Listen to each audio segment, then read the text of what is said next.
Le but de l'expérience que je vais vous présenter est d'enregistrer dans un neurone adulte les courants synaptiques spontanés GABA en conditions physiologiques. J'enregistre en configuration cellule entière et en mode voltage imposé les courants GABA. Le potentiel d'inversion des ions chlorure est ici de moins 60 mV.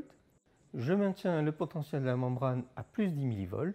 Ce potentiel de maintien a un double avantage. Tout d'abord, les courants GABA sont de grande amplitude et les courants cationiques sont invisibles car ils s'inversent à ce potentiel de maintien.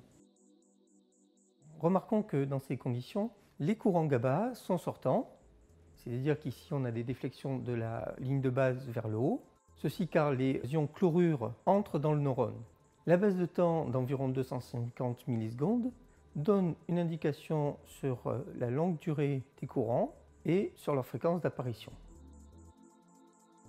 On voit ici défiler l'enregistrement des courants spontanés GABA au cours du temps.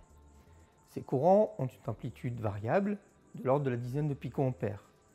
Cette amplitude est variable car il n'y a pas toujours le même nombre de synapses GABA actives en même temps. En effet, plus il y a de synapses GABA actives en même temps et plus l'amplitude du courant sera importante. On lance l'analyse automatique des courants par le logiciel, puis on valide ou non cette analyse manuellement.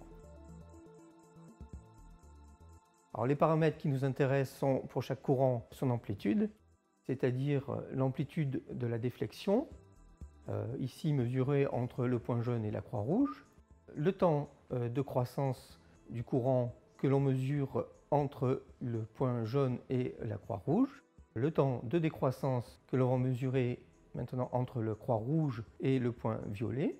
Enfin, on va pouvoir mesurer le temps qu'il se passe entre l'apparition de deux courants GABA consécutifs.